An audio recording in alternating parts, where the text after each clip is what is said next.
Empoisonnement de masse, un fléau chimique prend de l'ampleur aux États-Unis. Dans ce reportage spécial, nous examinons comment le fentanyl se ferait un chemin dans les faux médicaments sur ordonnance et les bonbons. Comment le régime chinois a transformé ces pilules en armes et ce que les citoyens concernés peuvent faire. Bienvenue dans Regard sur la Chine, des médicaments sur ordonnance aux bonbons les plus populaires d'Halloween. Le régime chinois, principal rival des États-Unis, est impliqué dans un trafic de drogue qui fait des ravages dans le pays. Nous n'avions encore jamais vu un tel nombre d'enfants et d'Américains morts à cause de ce poison. On n'avait jamais vu, dans l'histoire de l'Amérique, autant de personnes empoisonnées par des substances créées et fabriquées dans des laboratoires hors des États-Unis. Le CDC note que le nombre de décès a grimpé en flèche pour atteindre plus de 100 000 en 2021. C'est le chiffre le plus élevé jamais enregistré en un an. Cela se traduit par un décès toutes les 5 minutes environ. Le phénomène est devenu si grave que ces décès sont maintenant requalifiés. On n'appelle plus ça des overdoses. Maintenant, on appelle ça des empoisonnements. Des empoisonnements de masse dans tout le pays. Et plus de 70% d'entre eux impliquent du fentanyl. Le fentanyl est un opioïde synthétique qui est 50 fois plus puissant que l'héroïne. À quel point peut-il être mortel? Le danger de mort est très important. Une toute petite quantité suffit. À l'échelle de l'ongle de votre petit doigt. Une minuscule dose est très puissante. Cet homme est Victor Avila, un ancien agent spécial du contrôle des frontières ou ICE. Il note que le produit est si fort qu'il n'est même pas nécessaire d'avaler une pilule contenant du fentanyl pour en ressentir les effets. Beaucoup ont été exposés à la drogue en l'absorbant ou en la touchant. Et parfois, cela peut provoquer une intoxication. Nous avons donc beaucoup de problèmes avec nos intervenants, qui doivent être très vigilants lorsqu'ils entrent en contact avec le produit. Ces pilules extrêmement puissantes sont dissimulées de différentes manières. Une des formes est surnommée fentanyl arc-en-ciel. Derek Maltz, ancien agent spécial de la Brigade américaine des stupéfiants ou DEA, explique.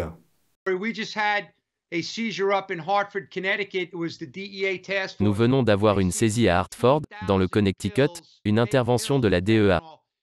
Ils ont saisi 15 000 pilules, elles étaient dans des boîtes de Nerds et de Skittles, qui sont des bonbons très populaires pendant la période d'Halloween. Mettre le produit dans ces emballages ne signifie pas qu'ils vont le vendre aux enfants. Mais ils essaient de transporter leur drogue sans se faire prendre. Ces emballages peuvent être laissés dans une maison et un enfant peut les prendre pour des bonbons. C'est du fentanyl. Beaucoup d'enfants en sont morts dans leur maison en Amérique. La période d'Halloween inquiète les services antidrogue. Ils envoient ces pilules dans des paquets de bonbons arc-en-ciel que n'importe quel enfant pourrait avoir envie de manger. Mais ce n'est pas tout. Maltz note que le fentanyl n'est pas seulement caché dans les bonbons. Ils font aussi des petits morceaux de craie. Ça ressemble à de la craie. Mais c'est du fentanyl. C'est coloré. Ça ressemble à de la craie colorée. Ce sont des blocs. Les enfants peuvent aussi ramasser ces choses par inadvertance. C'est très dangereux. Pourquoi trouve-t-on du fentanyl sous forme de bonbons et de craie? Avila dit que cela est parce que les cartels étendent leur marché. C'est très alarmant de savoir que votre enfant peut prendre un faux bonbon fabriqué par les cartels avec l'aide de la Chine. C'est une pilule de fentanyl qui peut le tuer. Maltz ajoute que tout cela fait partie d'une stratégie de marketing. Les cartels mexicains ont mis en place une campagne de marketing trompeuse, cherchant à créer une dépendance et à générer des profits, et ils s'en prennent aux enfants parce que les enfants sont obsédés par leur smartphone. Ils utilisent les réseaux sociaux toute la journée. Il est devenu très facile d'acheter ces pilules en ligne. Vous les faites livrer directement chez vous. Et il y a de nombreux cas en Amérique, où des enfants sont retrouvés dans leur chambre, le visage bleu et sans vie. La Brigade américaine des stupéfiants a récemment publié un avertissement sur ces pilules intitulé « Une pilule peut tuer ». Il alerte sur le fait que dans les données, les victimes sont de plus en plus jeunes. Beaucoup de jeunes Américains meurent dès l'âge de 12 ou 13 ans, parce qu'ils peuvent acheter ces produits en ligne. Les pilules sont très populaires parce qu'en Amérique, elles sont considérées comme un médicament du médecin. Si vous êtes anxieux, vous prenez du Xanax. Si vous avez un trouble de l'attention, vous prenez de l'Adderall. Si vous avez des douleurs, vous prenez de l'Oxy ou du Percocet. Il cite également la facilité avec laquelle il est possible d'acheter les pilules sur les réseaux sociaux, et comment cela a conduit à une augmentation de l'achat de pilules par les jeunes Américains. Si c'est prescrit par un médecin, c'est bon. Si vous l'achetez chez Walgreens et CVS, c'est bon, mais si vous l'achetez en ligne, il est fort probable que ce soit du fentanyl et qu'il vous tue. Revenons-en au fentanyl arc-en-ciel. La couleur fait-elle une différence? C'est le même produit. Dans ce cas, il s'agit d'un poison mortel provenant de laboratoires mexicains dirigés principalement par deux cartels au sud de la frontière, le cartel Sinaloa et le cartel Jalisco Nouvelle Génération, qui sont en fait les deux cartels de la drogue les plus puissants. Je ne veux même plus les appeler cartels de la drogue, car ce sont des organisations terroristes qui vendent ce poison non seulement en Amérique, mais aussi dans d'autres parties du monde. Quant à savoir d'où viennent ces pilules, Maltz dit: La majorité des fausses pilules sont produites au Mexique, au Canada et aussi aux États-Unis. Dans de nombreux cas, les cartels mexicains produisent simplement une substance poudreuse.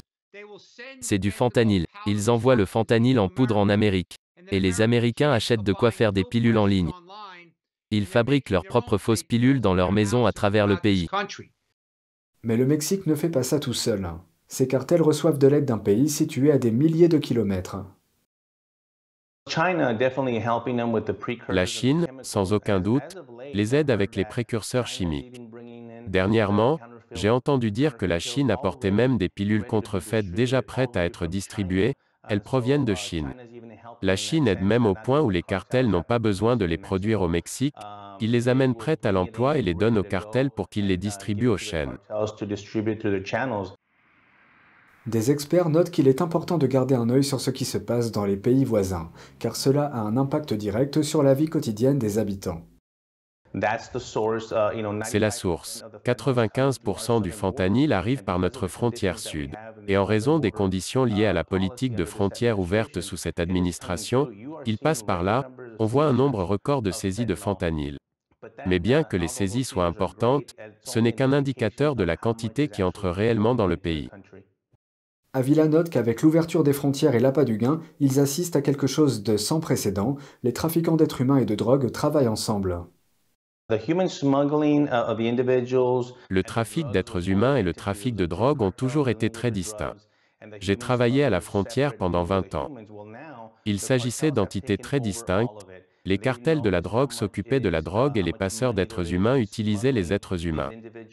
Ils ont remarqué l'importance de l'argent que représente le trafic de ces personnes et en ont transformé une partie en trafic d'êtres humains à des fins d'exploitation. Dans certains cas, ils utilisent des étrangers en situation irrégulière pour transporter les drogues. Mais les experts notent quelque chose d'encore plus inquiétant. Le fentanyl n'est même pas la pire drogue. Il y a autre chose qui passe la frontière. De nouveaux opioïdes synthétiques qui font paraître le fentanyl pour un produit faible en comparaison. Étonitazène, isotonitazène, ce sont des opioïdes synthétiques très puissants, en fait ils sont 10 à 20 fois plus puissants que le fentanyl. Il est important de garder à l'esprit que le fentanyl est déjà 50 fois plus puissant que l'héroïne, et jusqu'à 100 fois plus puissant que la morphine. Mais quel est le mobile de tout cela? Comme souvent, l'argent.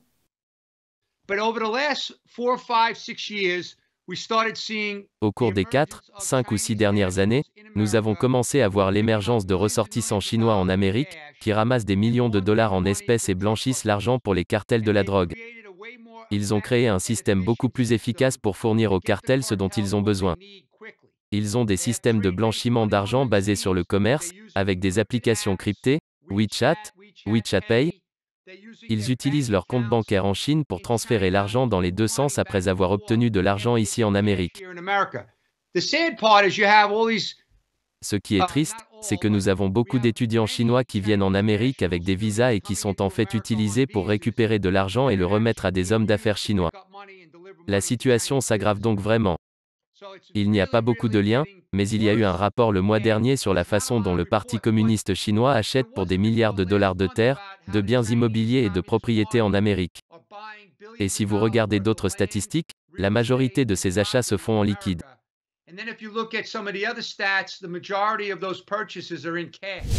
C'est tout pour aujourd'hui, merci d'avoir suivi Regard sur la Chine. On se retrouve demain pour une nouvelle émission, prenez soin de vous et à bientôt.